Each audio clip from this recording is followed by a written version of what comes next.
চৰম বিত্তীয় সংকটত পৰিছে অসম চৰকাৰ। অসম চৰকাৰে এতিয়া যিবিলাক বিভাগত তেওঁলোকৰ মানে চৰকাৰী পইচা জমা আছিল সকলোবিলাক ঘূৰাই বিচাৰিছে। মই অসমৰ ৰাইজৰ জ্ঞাতাৰ্থে এটা ক'ব বিচাৰিছোঁ, গাঁৱে গাঁৱে অলিয়ে গলিয়ে এতিয়া মই দেখিছোঁ আমাৰ এইফালেও ভাল ভাল মানুহেও বিজেপি সদস্যতা ল'বলৈ গৈছে। কিয়? তেওঁলোকক প্ৰলোভন দিয়া হৈছে যে আঁচনি দিব, ঘৰে ঘৰে পইচা সোমাব, তেওঁলোকে চৰকাৰী আঁচনি পাব।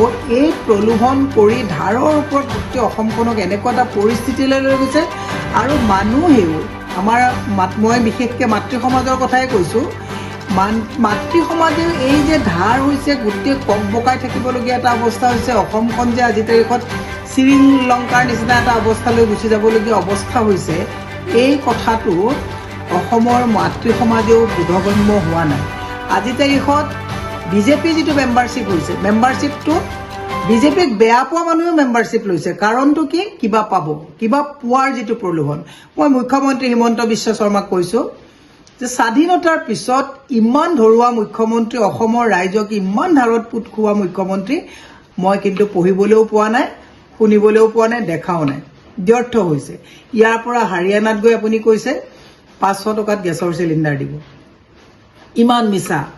ইয়াৰ পৰা আপুনি ঝাৰখণ্ডত গৈ কৈছে NRC আহিব, বাংলাদেশী NRC অহাৰ পিছত চব ঘূৰাই দিব। ইমান বাকী ফাঁকি মিছা প্ৰলোভনেৰে সময় নষ্ট কৰি অসমৰ ৰাইজক যে একদম বিত্তীয় সংকট অৱস্থা এটালৈকে। যোৱাকালি খবৰ এটা পালোঁ, JJMত যিমানবোৰ আমাৰ থলুৱা ঠিকাদাৰ আছে সকলোকে কামবিলাক য'ত যেনেকৈ আছে তাতে বন্ধ কৰিব দিছে।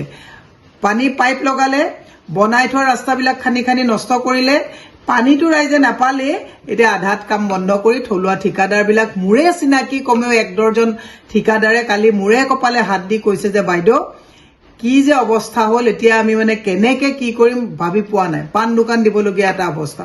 যোৱাকালি আৰু এজন ঠিকাদাৰে মোক ফোন কৰি পেলাই কৈছে যে বাইদেউ কেনেকৈ চলিম, গাড়ীখন লৈ পৰিয়ালটো পূজাত লৈ যোৱা কথা চিন্তা কৰিবলৈ বাধ্য, মানে চিন্তা কৰিব নোৱাৰা এটা অৱস্থা হৈছোঁ। মোৰ মাতৃ সমাজলৈ বিনম্ৰভাৱে অনুৰোধ, ফ্ৰী খোৱাৰ যিটো প্ৰৱণতাত অসম চৰকাৰে ধাৰৰ ওপৰত ধাৰ লৈ গোটেই অসমখনক আজি বিত্তীয় সংকটৰ অৱস্থা এটালৈ লৈ গ'ল, অত্যন্ত দুৰ্ভাগ্যজনক কথা। সেয়ে মই মুখ্যমন্ত্ৰী হিমন্ত বিশ্ব শৰ্মাক কৈছোঁ, হাল এৰি শিয়াল বহুত খেদিলে, ৰাজধৰ্ম পালন কৰক। অসমৰ মানুহক আৰু ধাৰত যাতে পোত খুৱাই থৈ নাযায় তাৰ কাৰণে আহ্বান জনাইছোঁ। থলুৱা ঠিকাদাৰক পইচা যিখিনি পাবলগীয়া আছে আদায় দিয়ক। এফালে ৰাস্তা গেছৰ নামত খান্দিছে, এফালে আপোনালোকে পানী পাইপৰ নামত খান্দিছে, পানীও নাই গেছো নাই, কিন্তু আপোনালোকে খান্দি খুন্দি আপোনালোকে এই ঠিকাদাৰৰ মানে ক'ৰবাত 2-4 ঠিকাদাৰক লাভৱান্বিত কৰিবৰ কাৰণে অসমখন ধাৰুৱা কৰিছে। দুৰ্ভাগ্যজনক কথা। সেয়ে মই অসমৰ মাতৃ সমাজক হাতযোৰ কৰি অনুৰোধ জনাইছোঁ, ধাৰত ফ্ৰী ল'বলৈ গৈ যুৱ প্ৰজন্মক যাতে আপোনালোকে এটা ধৰুৱা অৱস্থাত আত্মঘাতী কৰিবলগীয়া অৱস্থালৈ লৈ নাযায় তাৰ কাৰণে আহ্বান জনাইছোঁ।